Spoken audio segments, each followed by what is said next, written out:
Hello and welcome back. My name is Dr. Christopher Gennari, and this is Great Big History Podcast. In this episode, we do Hebrew trauma and a couple of episodes of bad things that happened to the Hebrews and how the Hebrews, unique among many of the ancient peoples, survive. So, before we could have the trauma part, we talk about the success part. Early success. Political, military success. Early success is they clear out the Canaanite tribes.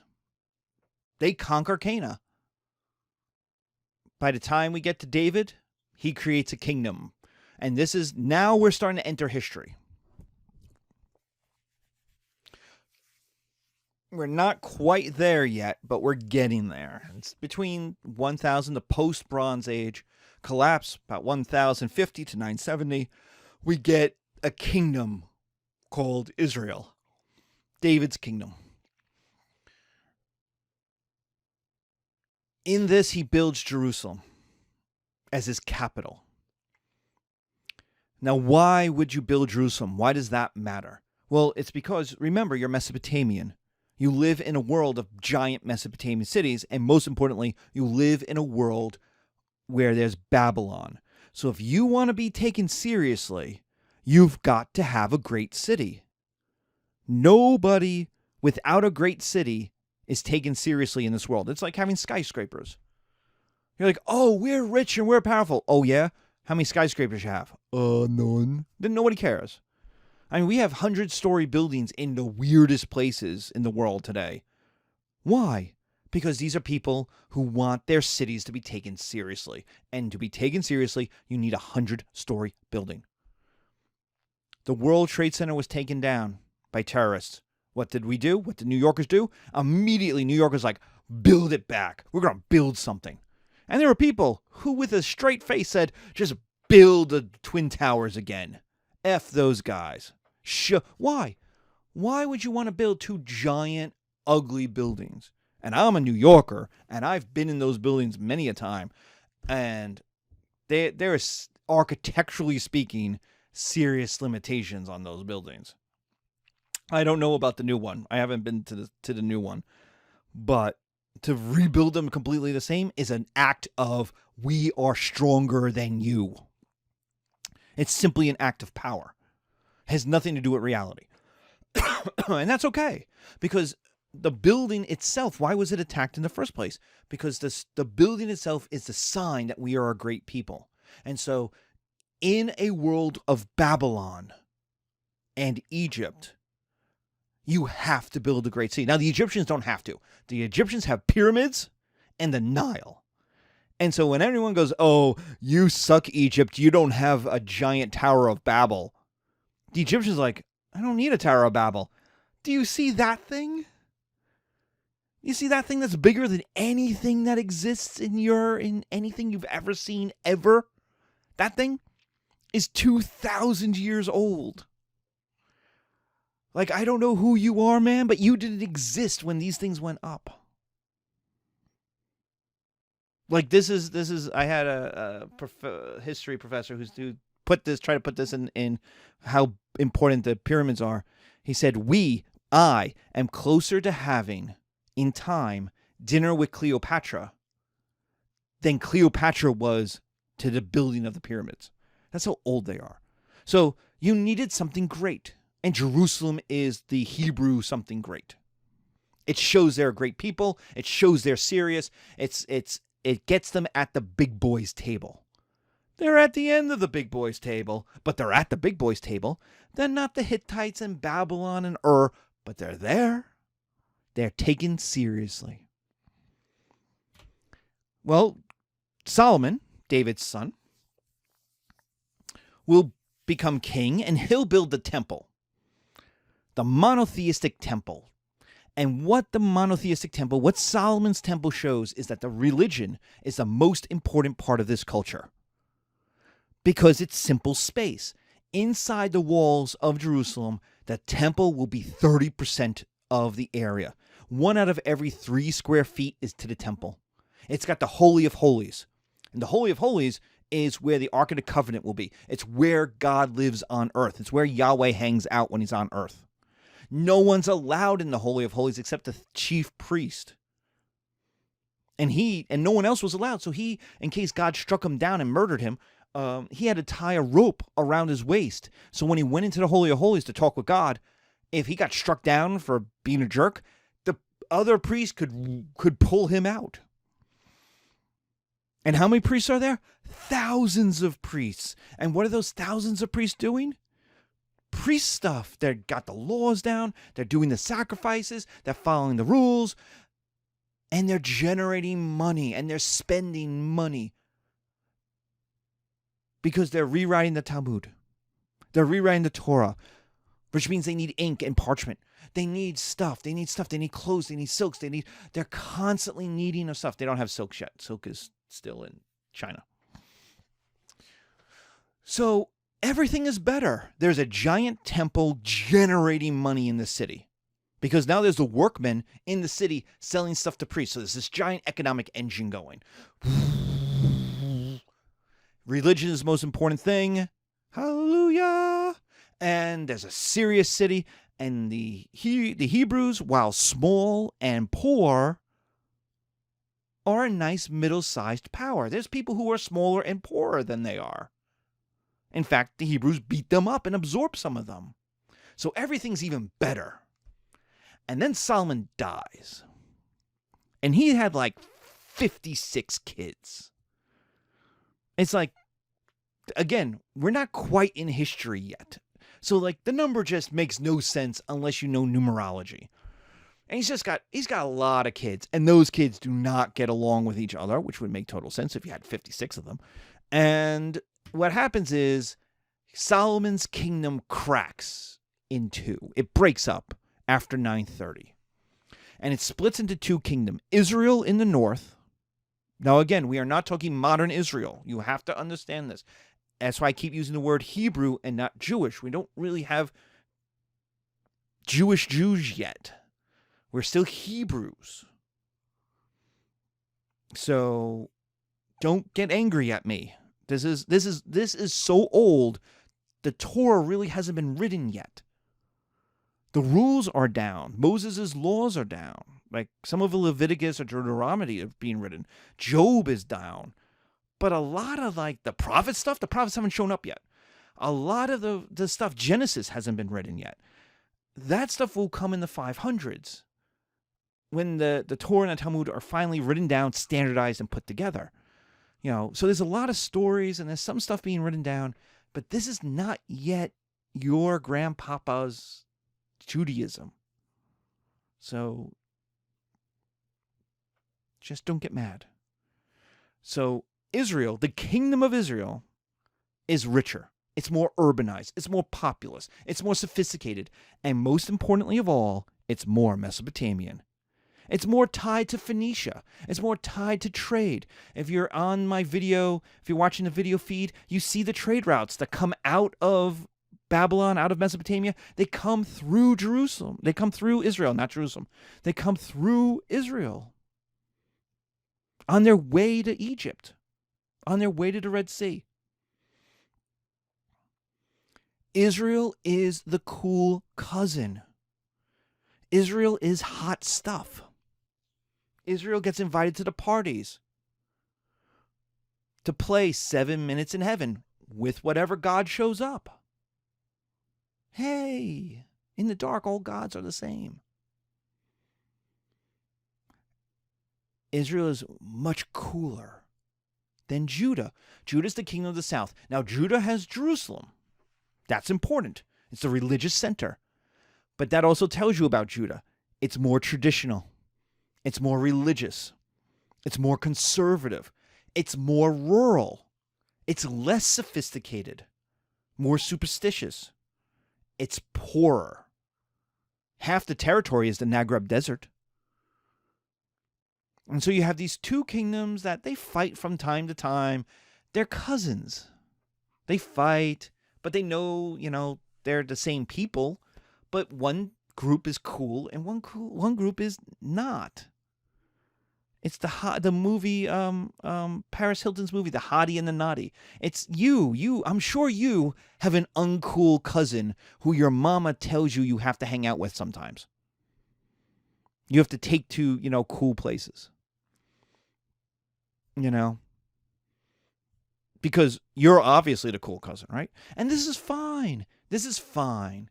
As long as neither state gets involved in a giant war in the Middle East.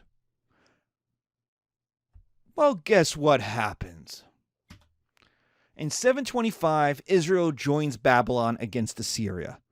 Now, remember Assyria? With their super war machine and their combined arms? Remember what they could do to Babylon?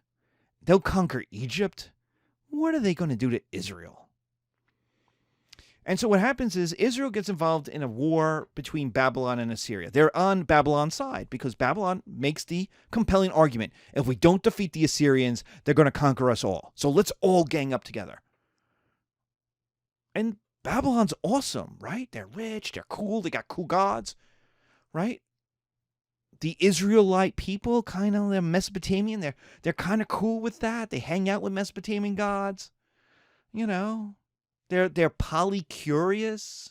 They fool around. They're not quite polytheistic, but they're willing to fool around with some of these other gods. So they join Babylon. Makes total sense. It's smart, except it's dumb because everybody loses. The Assyrians come out of Assyria and crush that army. Defeat, destroy Babylon, burn it to the ground, and then they turn around and they go, all right, who's part of this? Who's going to get some revenge? And they come rolling in 725 into Israel and obliterate it. I mean, level it. They commit a genocide. It is the 10 lost tribes of Israel. They are picked up. They are moved. Anyone who wasn't dead got picked up into slavery and moved and disappeared. They got deposited all over the Assyrian Empire and they faded away because they married an Assyrian girl or a Babylonian girl or an Assyrian man or a Babylonian man. And then their kids wanted to be cool, so their kids wanted to be Assyrian. And then their kids want to be cool, and they want to be Assyrian. And so within 3-4 generations, your grandpapa, who has this weird tradition of Passover, but nobody else in your family does it, and your grandkiddies are like telling their friends, yeah, Grandpa's weird. He came from a weird place. I mean, he does. We just ignore him. Cool, let's play Destroy Babylon. Woo! Bang, bang, bang, bang, bang. And so you have depopulation and assimilation. 85%, up to 85% of the Hebrews are gone. Are gone. They're disappeared. They are the lost tribes. No one knows what happened to them. And there is all of this attempts from 23andMe through languages, through people have written dissertations for 200 years about who the lost tribes are. Are they Turks? Are they? Because there's also the idea that they're really not gone. They're secret great people who show up later. There's all kinds of stuff that pops up. They're gone. They became Assyrian and Babylonian, and they assimilated away. They're gone. They became something new. And as an American, you understand that because no matter how Irish, Italian, Jewish, German, whatever you are, you stopped being those things and you became American. Now, you held on to some of them, but my ancestors did not hold on to the brogue. I drink Chianti, but I can't speak Italian.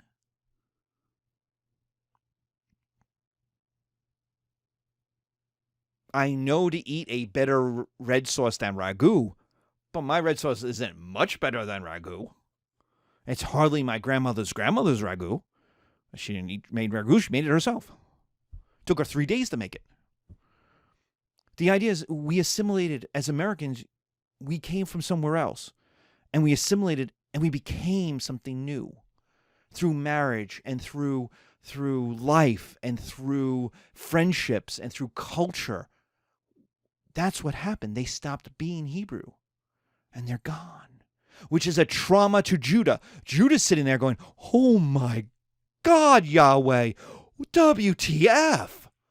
Because their big cousin, their cooler cousin, got crushed. And the question is, how could this happen? How could Yahweh allow this to happen? And the answer is, Israel wasn't Hebrew enough. They deserved it. It is our first cultural experience with slut shaming. They deserved it. They weren't Hebrew enough. They were fooling around with other gods. And if you play with fire, you get burned. This God warned them, Yahweh warned them, and they did it anyway. They deserved it. What were they wearing that night? Hanging out with Babylonian gods. That's what happens when you hang out with Babylonian gods. So it's our first slut shaming. The Judeans blamed Israel for it. And so their answer was a religious conservatism. We are going to follow these laws. We are going to take a literal view of the law. We are going to be super Hebrews. If it says go to bed at 8:03, we are going to bed at 8:03. We are not going to bed later than 8:03 because that would be breaking the law. But we are also not going to bed before 8:03. Why? Because that would say I'm better than the law, that I'm better than God. Nope, you're not better than God. God said 8:03, you go to bed at 8:03 exactly. God doesn't want people showing up and saying, oh, I'm better than you. It's like when I have students and I say, write one essay. Here's 3 questions. Write one essay. Just write one. And then they hand in 3. And they're like, I want to do more work to show up. No, I didn't ask for that. I asked you to do one thing. Just one. Follow the directions. Yahweh says the same thing. I gave you the laws. Follow them. And so this is the idea. Israel wasn't Hebrew enough. They deserved what happened to them. So for it not to happen to us, we are going to be super Hebrews. We're going to follow this law. And what happens? Assyria comes barreling through on their way to Egypt. They come barreling through in, 707 BC. They come barreling through. They lay siege to Jerusalem, and they're like, we are going to kill you all. We're going to murder all of you. Were you part of that war? And Judah's like, no, we weren't. Well, you're probably really mad about us creating an empire, right? You probably don't want us in charge of the world, right? No, we're pretty okay with you running the world. As long as we worship our, God, which does nothing to do with you. Nothing to do with you. Well, you're probably in league with other people, right? You probably want to fight us right now. We're right here. No. Oh, come on, man. Come on. Fight us. No, it's okay. All right. We are going to tax you so high that you have to revolt, right? No, we're okay. We'll pay the tax. Here, we got money now. We'll get the money together. Here you go. Is that enough? Yeah, that's more than we asked for. Can't.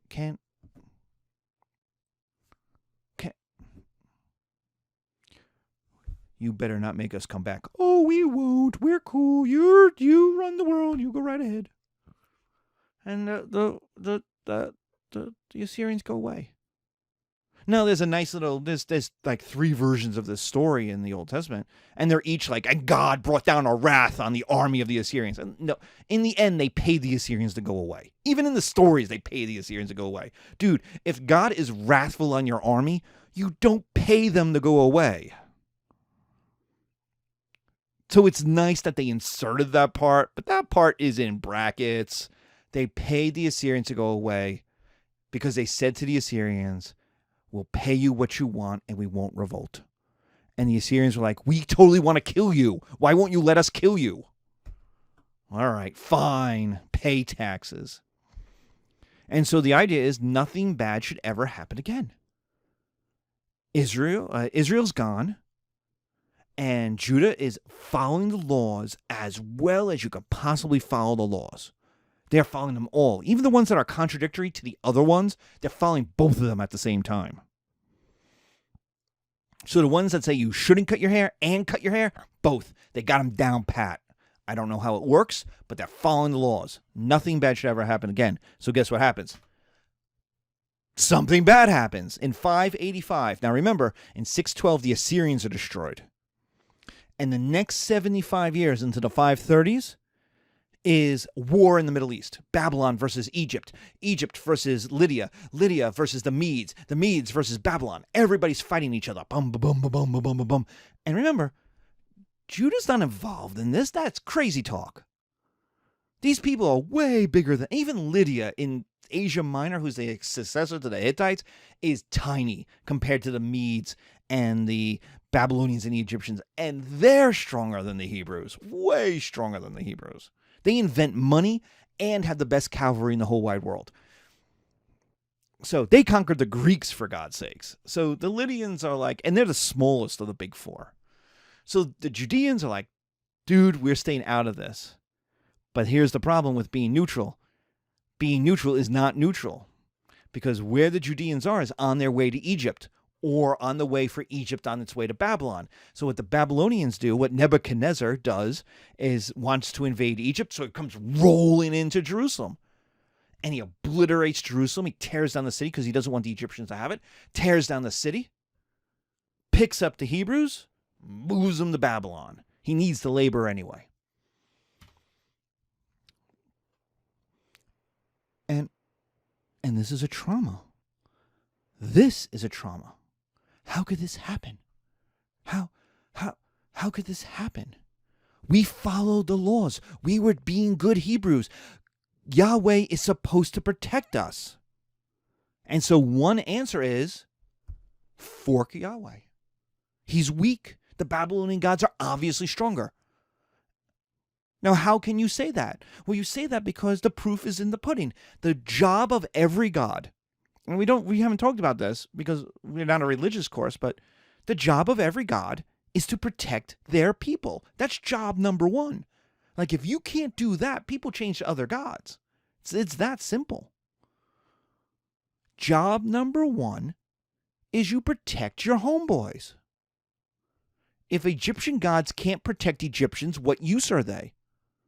Right? And so the destruction of Israel plus the destruction of Jerusalem, which means the destruction of the temple, which means the destruction of the Holy of Holies. Like, think about this God. Yahweh is going to... It's one thing to let Israel be destroyed. It's another thing to let Judah lose a war. It's a whole nother thing to have your only temple on earth be obliterated and torn down. Like, that's just humiliating. Now, the argument is that this is the one true God, and this one true God doesn't feel things like humiliation. Like, this God is beyond those kind of worldly concerns. But dude, it looks bad. It looks bad to your people. And so there's lots of people who just say, F this, man, I'm becoming Babylonian. I follow the rules, and it might be 50%. It might be 75% who just go, I'm done. I am just done with this God. I have followed the rules. I've done what I'm told. I'm out. And they become Babylonian. But there's that core group, which is probably about 25%. And the core group of any group is like 25 to 30%. And they go, wait, no. We are Yahweh's chosen people. Yahweh is the one true God. This can't, no. Yahweh cannot be weak. There must be a reason.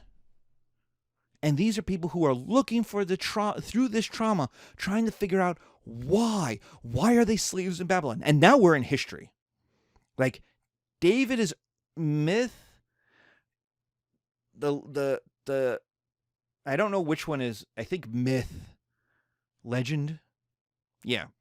If Exodus is myth, David is legend. The Babylon captivity is history. We have Babylonian records, we have Hebrew records, we've got personal stories and diary. This is history now. By 500 BC, we are in history. And these people are arguing, talking, going through the big books, writing it down because they're trying not to be lost. So suddenly the Old Testament gets written down. Suddenly the Torah and the Talmud get written down. And they get written down in an accessible language for people to understand. Because they're trying to save this stuff. Because they're not in Israel or Judah anymore. And they're like, how could this happen? And the first answer is Yahweh is weak. And for a lot of people, for the majority of people, that answer works. But for that core group that's left, they're like, no, that can't be the answer. And what they come up with is it is a test of faith. That only true believers get to be Yahweh's chosen people. Remember our story about Abraham? Abraham had to sacrifice. Well, what was your sacrifice? You got to live in Judah. You got to go to the temple. You got to have God on earth. What sacrifice did you have? And so the idea was it was a test of your faith. Anybody can follow a God when things are good. You follow a God when the chips are down, and that's faith. And so that's the answer. That's what they come up with. It is a test of your faith. Why do bad things happen to good people? Because it's a test. Now, that may not satisfy you. It's not a great answer, to be honest. It's not fulfilling because that's hard. It's a test. Well, when do I pass that test? How do I know I passed that test? I just have to wait for it to get better? Really? That sucks. God's timeline, Yahweh's timeline is not human timeline. You know, it could be next week. It could be your grandchildren's grandchildren's time. You don't know. Now that's faith. And so you have this test. Can you stay true to a God who appears not to help you? Because that is true faith. And the answer is Cyrus. Cyrus is how you know you passed. Because if you stayed true, if you were Hebrew, when Cyrus conquers Babylon, Cyrus sat down and he had National Geographic. He pulled all the people of the world and said, who are you? And who are you? And who are you? Who are you people? Who are you slaves? How'd you end up slaves? And they go, well, we're Judeans. We're from Judah. We're the Hebrews from Judah. And this is kind of where they get the name Jews. Because they're Judeans. And Cyrus, and that's important because it tells you they get Judea back. They're the true people who belong in Judea. Not the squatters who were living there that the Babylonians plopped down there. Not the people who the Assyrians plopped down there. These people. And he says, Judeans, would you like to go back to Judah? And they say, yes, we would love to. Well, Mr. Cyrus, we have no money to go back. And he says, I will give you money. I will give you the carts. I will give you the horses. And they say, Mr. Cyrus, sir, we had an awesome city called Jerusalem. How awesome was it? Well, it's not Babylon, but it was pretty good for us. We're small people, but we had a temple in it. How many temples did you have? Oh, we only have one God, and so we only have one temple. But it was kind of, well, Mr. Cyrus, you can stop laughing anytime you want, but we mean it. We only have one God. And Cyrus, who has, Ahura Mazda and other gods, and knows the Babylonians have lots of gods, he laughs at them. Of course he laughs. He's a polytheist. If you have one God in the ancient world, that's silly. You need more protection than that, man. You need more bullets in your gun. One God. That's why you got into trouble. To Cyrus, the reason, the question, why are you slaves in Babylon? And then they go, we have one God. And that's answered the question. But they say, but it was a really big temple. He says, I will help you rebuild it. I will give you the architects. I will give you the stone. You will rebuild it. And that's the second temple. That's the temple Jesus is going to go all Bruce Lee in. That's the temple. Now, it's embarrassing that it's Cyrus's temple. So it ends up being called Herod's temple, which is also embarrassing because Herod is the king of the Jews, but he's put there by the Romans. So that's not good either. But the second temple, which is the better name for it, is built by Hebrews. It's literally built by Hebrews. But the funding is all Cyrus. The funding is all Persians. Which is why it's weird when people go, oh, the Israelis, Jews, and Persians have never been friends. Like, dude, there's like, Isaiah says Cyrus was sent by God, by Yahweh. He is a Messiah. He is a person sent by the Jewish God to save the Jewish people. He is the only non-Jew who's mentioned as a Messiah. Like, that's good branding. That's great PR if you're Cyrus. And that makes sense. Everybody loves Cyrus. But this was the point that you passed the test because you got to go home. The Hebrews that converted to Babylonian did not. They show up and they go, Cyrus, I'm Hebrew. Can I go home? I'm Judean. And he looks at them and says, why did you say that in Babylonian? Why are you dressed as a Babylonian? What? Is that an Italian sausage that you're having with sausage and peppers? Really? And you're like them? No, I don't think so. No, you're conquered, man. You're conquered and you get nothing. This is very Willy Wonka's Chocolate Factory, right? You get nothing. You fail. You did not pass the test. You do not get $200 and you do not get to go home to Judea. You get nothing. Be conquered. So what does this tell you? It tells you to stay true, even in bad times, which means you get legitimacy and survival. And the Hebrews will have a long history of this, and yet they will survive as a people when other peoples don't survive. What the Romans will do, the Romans will liquidate Judea. They will obliterate everything. They will raze it to the freaking ground. Masada, this great citadel in the sky, which no one can take, they took it. They built a mountain next to it. So all the people in Masada had to commit suicide. So they wouldn't be crucified by the Romans. Which is a big deal because suicide is a crime. But they had no choice, man. The Romans took 2 years to build a mountain. Russian and German pogroms during the Middle Ages or the modern age, the Holocaust, all of these are traumas that are all thought of in the same way. It's a test. And if you stay true, we will survive. And the Hebrews, who after this will become the Jews, or modern Jews, are here when other people aren't.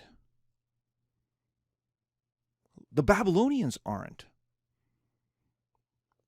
The ancient Greeks aren't. The ancient Romans aren't. They've converted into other things. And I'm Italian. And I can be like, oh, I can draw on my Roman heritage. But I ain't an ancient Roman.